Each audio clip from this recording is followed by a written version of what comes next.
प्यारे दोस्तों, बहुत सारे लोग मुझे लगातार फ़ोन कर रहे हैं टीजीटी की भर्ती को लेकर के। इसका फ्यूचर क्या होगा और ये क्यों फंसी हुई है, किस लिए फंसी हुई है, मैं आपको क्लियर कर दूं और इसको आपको तरीका भी बता रहा हूं। जब भी आप अपने किसी वकील से बात करें तो उसको वही चीज़ बताने का काम करें जो मैं आपको बताने जा रहा हूं। नोट कर लें इस चीज़ को।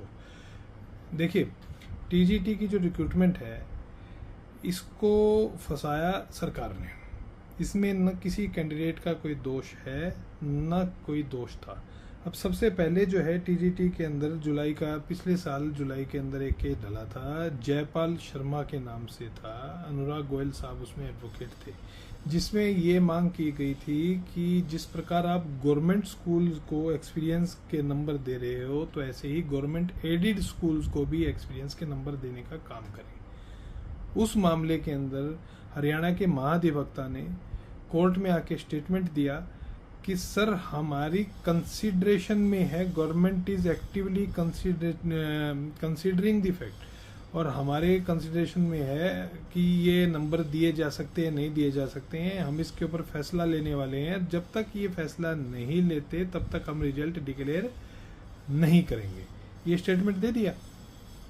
अगली डेट पे इन्होंने उस स्टेटमेंट को क्लैरिफाई करने का काम किया अगस्त के अंदर कि जो है गलती से हमने स्टेटमेंट दे दिया था, ऐसा ये कोई और मामला था, ये मामला नहीं था।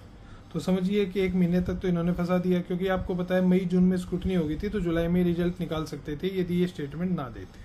अब अगस्त 2023 के अंदर एक और मामला कोर्ट के अंदर आ गया।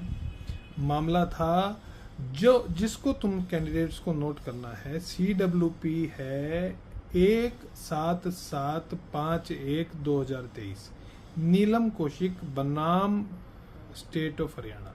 ये मामला डला हाई कोर्ट के अंदर, और इस मामले में ये मांग की गई कि कमीशन ने अपने एंड पे एक रेजोल्यूशन फाइल दिया था, जिस रेजोल्यूशन के तहत जो आपका एस्टेट है 2015 वाली वैलिडिटी को एक्सटेंड कर दिया था 2023 वाली सीट इस भर्ती के लिए, टीजीटी की भर्ती के लिए।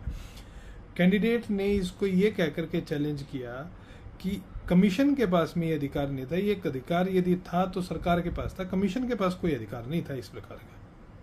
समझ गए?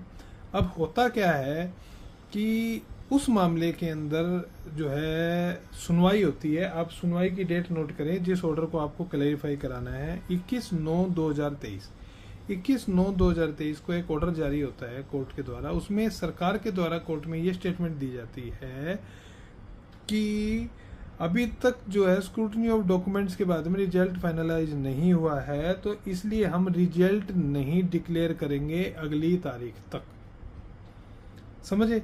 जैसे इन्होंने जयपाल शर्मा को फंसाने का काम किया था, रिजल्ट डिक्लेयर नहीं करेंगे जब तक कि हम वेरीफाई नहीं कर लेते। इसके अंदर भी ये कहा कि भी स्क्रूटनी डॉक्यूमेंट्स अभी तक नहीं हुई है, कोई दिक्कत नहीं है, हम रिजल्ट डिक्लेयर नहीं करेंगे अगली तारीख तक।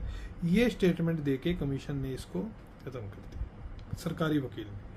इस स्टेटमेंट के बाद में ये मामला अर्जन होता रहा, और आज आप जुलाई 2024 में आ गए हैं। आज तक इस स्टेटमेंट को विड्रॉ नहीं किया गया, इस स्टेटमेंट को क्लैरिफाई नहीं किया गया कि जी हम अब रिजल्ट डिक्लेयर करना चाहते हैं। कोर्ट को ये चीज़ बताई नहीं गई सरकार के द्वारा कि हम इस रिजल्ट को डिक्लेयर करना चाहते हैं।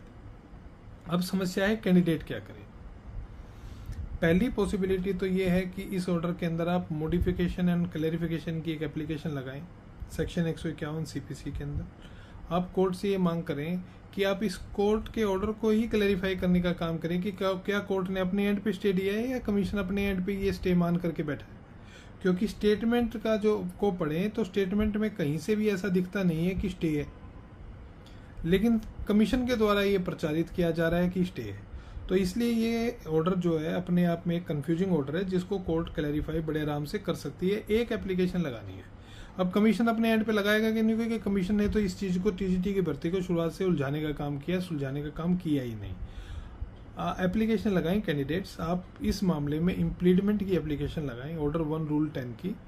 उस एप्लीकेशन के अंदर आप साथ में एक क्लैरिफिकेशन की एप्लीकेशन लगाएं। आप कहिए कि जी हम पार्टिसिपेंट्स हैं and we are not clear, हमें बिल्कुल भी क्लियर नहीं हो रहा है किसी भी माध्यम से कि कमीशन रिजल्ट क्यों नहीं निकाल रहा है। क्या इस मामले में माननीय कोर्ट की तरफ से कोई स्टे दिया गया है, हाँ या ना?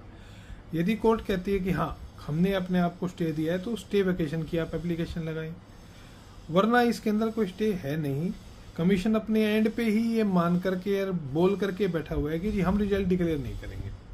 मॉडिफिकेशन एंड क्लैरिफिकेशन की एप्लीकेशन मान करके चलिए पहले ही दिन, क्योंकि अब जो है नए चेयरमैन ने इंस्ट्रक्शन दी है स्टाफ को कि आप पहले ही दिन जब कोर्ट में केस लगे तो आप एक दिन पहले आप इंस्ट्रक्शन देंगे सरकारी वकील को कि आपने कोर्ट में कल क्या बोलना है। तो आप मान करके चलिए कि कमीशन की तरफ से पहले ही दिन ये स्टेटमेंट आएगी कि जी हमारा रिजल्ट तैयार है, हम रिजल्ट डिक्लेयर करना चाहते हैं। आपकी इम्प्लीडमेंट की एप्लीकेशन जिस दिन कोर्ट में लिस्ट होगी, यानी कि आप मान लीजिए कल कोर्ट में एप्लीकेशन लगाते हैं, 4 दिन में उसकी सुनवाई होती है, तो मैं बहुत आश्वस्त और आशान्वित हूँ कि चौथे ही दिन ये मामला क्लैरिफाई होकर के शाम तक आपका रिजल्ट आ जाएगा। वरना मैक्सिमम टू मैक्सिमम एक डेट के अंदर ये मामला क्लैरिफाई होकर के रिजल्ट आ जाएगा।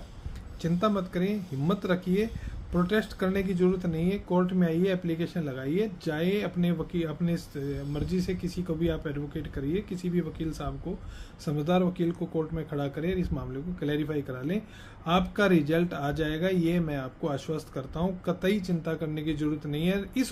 इस ऑर्डर के अलावा, इस केस के अलावा आज टीजीटी की भर्ती पे किसी भी प्रकार की कोई भी समस्या नहीं है। कमीशन के पास रिजल्ट तैयार है और कमीशन रिजल्ट निकालने के लिए सक्षम है, बशर्ते कि कैंडिडेट्स कोर्ट्स आएँ और कोर्ट आकर के अपने अधिकार की मांग करें। बहुत बहुत आभार।